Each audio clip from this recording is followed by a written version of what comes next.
warahmatullahi wabarakatuh. Perkenalkan, kami dari kelompok 6 akan mempresentasikan komparisi kesesuaian materi muatan UUD NRI tahun 1945 dengan Undang-Undang Nomor 4 Tahun 2004 tentang kesejahteraan ibu dan anak pada fase 1000 hari pertama kehidupan. Sebelumnya, perkenalkan, saya Asyifa Salsabila. Saya Hanifanisa Aridati. Saya Salsabila Nur Aziza Suyono. Saya Aisyah Zanah Diala Kasturi. Saya Marsya Ananda Karikina. Saya Nabila Azhara. Saya Fakih Al-Harith. Saya Benyamin Murdanis Nagar.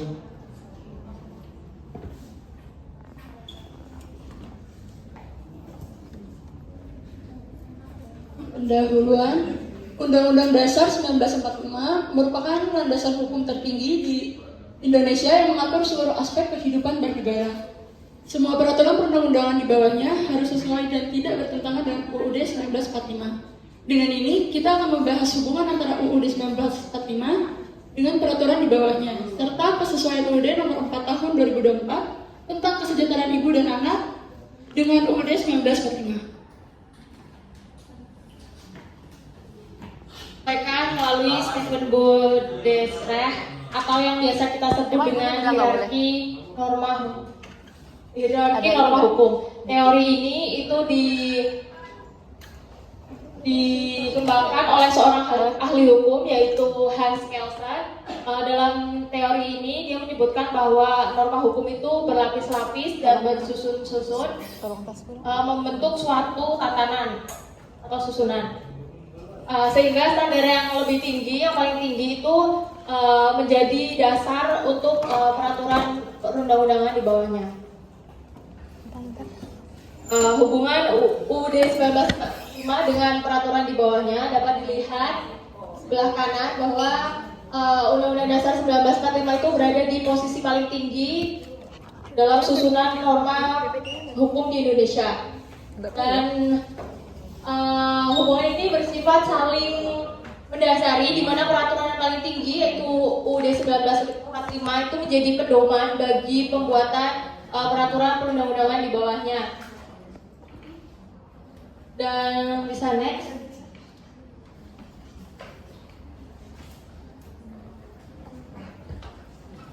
Selanjutnya, pengaruh UUD 1945 terhadap penyelenggaraan pemerintahan.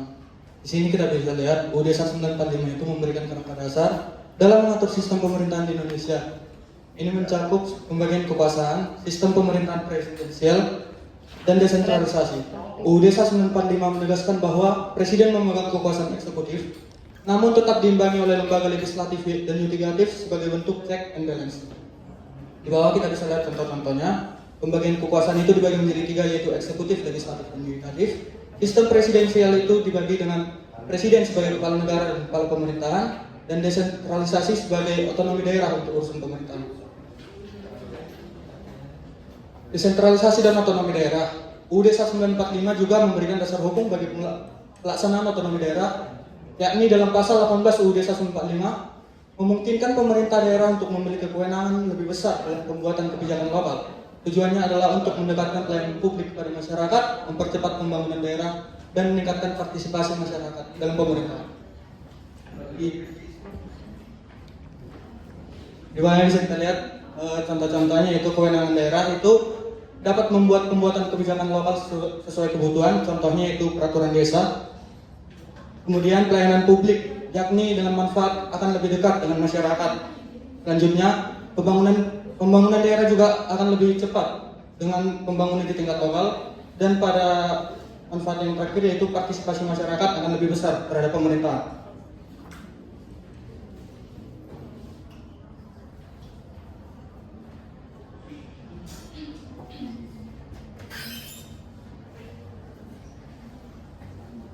Selanjutnya ada pengaturan peran lembaga negara. UUD 1945 mengatur peran dan fungsi lembaga-lembaga negara seperti DPR, MPR, Mahkamah Agung, dan Mahkamah Konstitusi. Setiap lembaga memiliki fungsi yang saling mendukung dan mengawasi dalam menjalankan pemerintahan. Misalnya DPR memiliki kekuasaan untuk membuat undang-undang bersama Presiden dan melakukan pengawasan terhadap jalannya pemerintahan. Selanjutnya, pengaruh UUD 1945 terhadap kehidupan masyarakat. UUD 1945 memiliki dampak signifikan terhadap kehidupan masyarakat sehari-hari. Ini mencakup jaminan hak asasi manusia, kesejahteraan sosial, dan pengaturan kehidupan ekonomi. UUD 1945 memberikan perlindungan terhadap hak-hak dasar warga negara dan menjadi landasan bagi kebijakan-kebijakan yang bertujuan meningkatkan kesejahteraan rakyat. Yang pertama ada hak asasi manusia, yang kedua ada kesejahteraan sosial, yang ketiga kehidupan ekonomi, dan yang keempat ada pendidikan.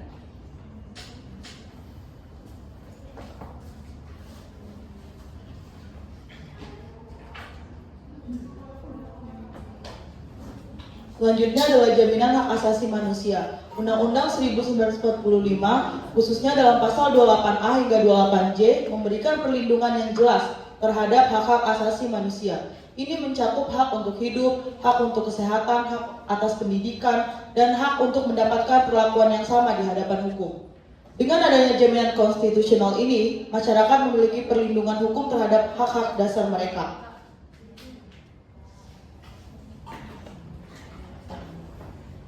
Pasal 28A, 28C, 28H, dan 28D dapat dilihat hak yang dijamin, hak untuk hidup, hak atas pendidikan, hak atas kesehatan, dan hak atas perlakuan yang sama di hadapan hukum.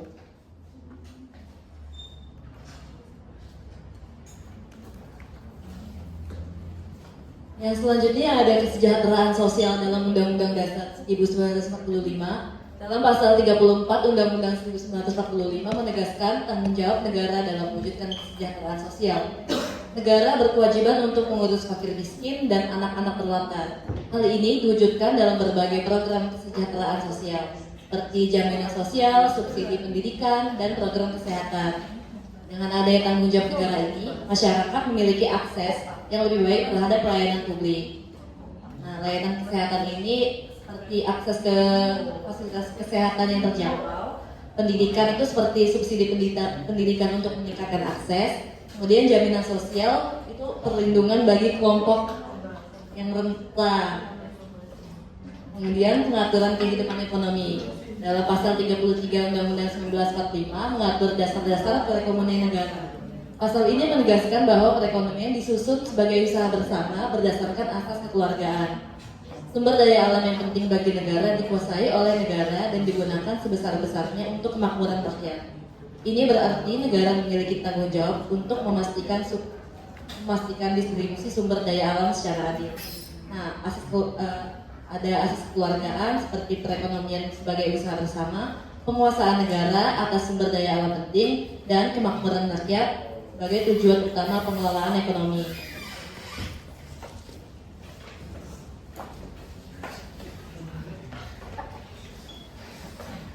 Baik, berikutnya ada Undang-Undang Nomor 4 Tahun 2024 tentang Kesejahteraan Ibu dan Anak. Undang-Undang Nomor 4 Tahun 2024 tentang Kesejahteraan Ibu dan Anak pada fase 1000 hari pertama kehidupan merupakan langkah signifikan dalam upaya mewujudkan perlindungan dan kesejahteraan bagi ibu dan anak di Indonesia. Undang-undang ini mencerminkan komitmen negara dalam memenuhi hak dasar warga negara, khususnya kelompok rentan seperti ibu dan anak. Adapun materi muatan Undang-Undang Nomor 4 2024 ini yang pertama yaitu hak kesehatan.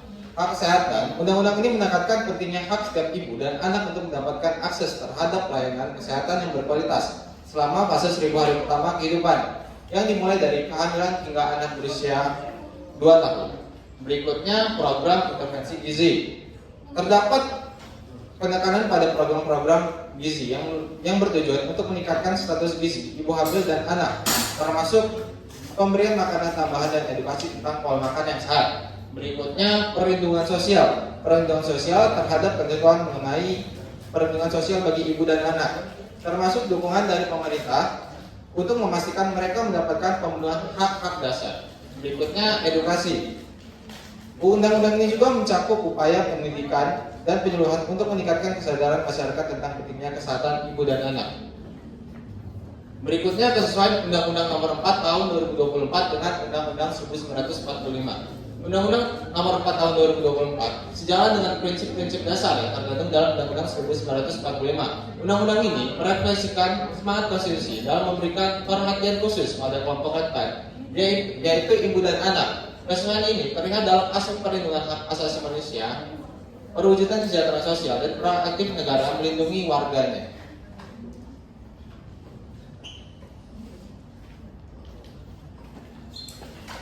Selanjutnya adalah implementasi Undang-Undang Dasar Nomor 4 Tahun 2024. Implementasi Undang-Undang Nomor 4 Tahun 2024 melibatkan berbagai aspek dan program untuk meningkatkan kesejahteraan ibu dan anak, mencakup peningkatan layanan kesehatan, program gizi, perlindungan sosial, dan edukasi masyarakat. Pelaksanaan undang-undang ini memerlukan kerjasama antara pemerintah pusat, pemerintah daerah, dan masyarakat untuk memastikan efektivitasnya. 1. Perencanaan, penyusunan program dan anggaran. 2. Implementasi, pelaksanaan program di lapangan. 3. Monitoring, pengawasan pelaksanaan program. 4. Evaluasi, penilaian efektivitas dan perbaikan. Kesimpulan, UUD 1945 sebagai landasan hukum tertinggi memiliki peran vital dalam mengatur kehidupan bernegara dan bermasyarakat di Indonesia. UU Nomor 4 Tahun 2024 tentang kesejahteraan ibu dan anak merupakan implementasi konkret dari prinsip-prinsip yang terkandung dalam UU 1945. Kesesuaian antara peraturan ini menunjukkan komitmen negara dalam mewujudkan kesejahteraan rakyat, khususnya kelompok rentan seperti ibu dan anak. Pertama, hierarki hukum, ada UUD 1945 sebagai nomor tertinggi.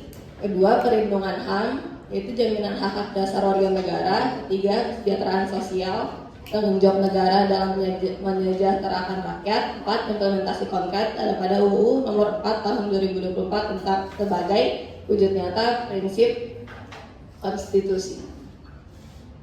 Rekomendasinya, beberapa rekomendasi yang dapat diajukan untuk memastikan efektivitas pelaksanaan UU Nomor 4 Tahun 2024 ada peningkatan akses dan kualitas pelayanan kesehatan bagi ibu dan anak, peningkatan kesadaran masyarakat tentang pentingnya kesehatan ibu dan anak, peningkatan koordinasi dan sinergi antar lembaga terkait, peningkatan pendanaan untuk program-program kesejahteraan ibu dan anak, dan peningkatan pengawasan dan evaluasi terhadap pelaksanaan UU Nomor 4 Tahun 2024.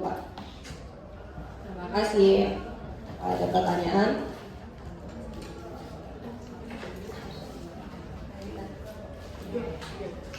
Perkenalkan, sebelumnya nama saya Dewi Dasari dengan MPR Akhir 699. Pertanyaannya tadi kan kalian sempat membahas mengenai keterkaitan antara Undang-Undang 1945 dengan hak asasi manusia ya. Pertanyaannya, menurut kalian pengakuan atas hak asasi manusia itu perlu dibatasi nggak? Dan alasan yang latar belakangi mengapa ada HAM yang perlu dibatasi dan ada HAM yang tidak perlu dibatasi? Terima kasih. Oke. Perkenalkan, aku Karen dengan MPR Akhir 689 mengenai Undang-Undang Nomor 4 Tahun 2024 ini. Kita lihat kan dari tingkat sosialisasi dan juga pemahaman masyarakat itu, menurut kalian sejauh mana sih masyarakat itu paham terhadap Undang-Undang Nomor 4 dan 2024 ini? Gimana implementasinya masyarakat dan sejauh mana mereka mengerti? Ada lagi?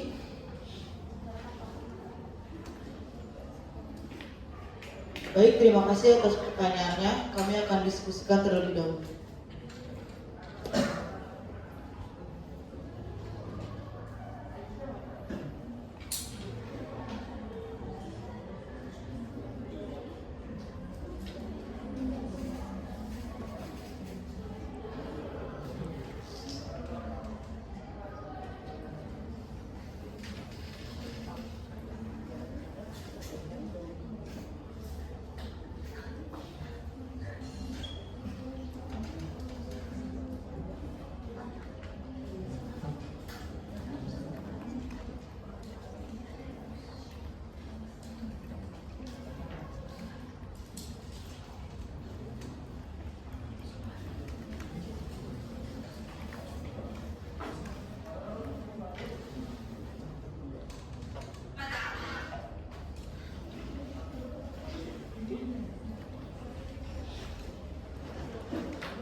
Saya akan menjawab pertanyaan dari Melinda.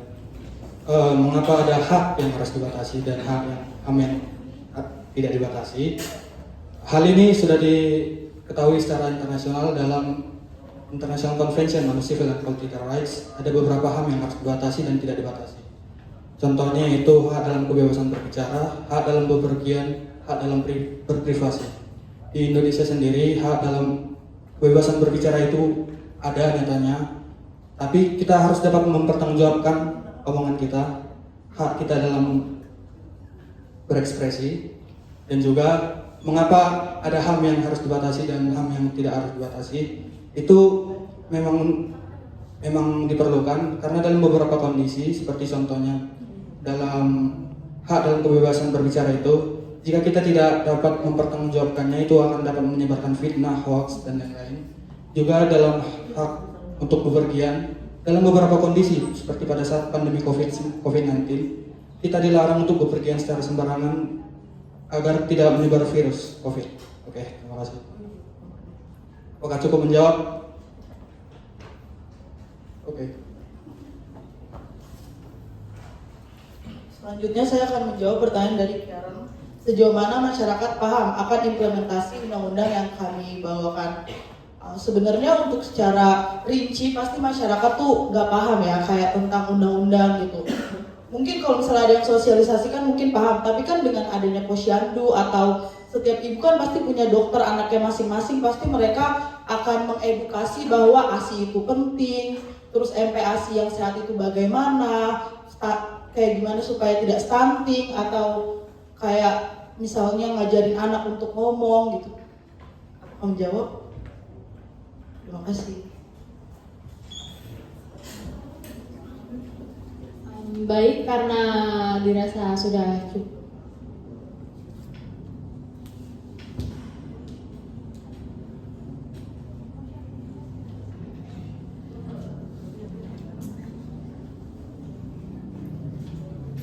Baik, karena dirasa waktunya sudah cukup dan tidak ada yang ingin bertanya lagi, saya akan tutup presentasi kami pada hari ini. Terima kasih yang sudah memperhatikan dan yang sudah bertanya. Kami akhiri. Wassalamualaikum warahmatullahi wabarakatuh.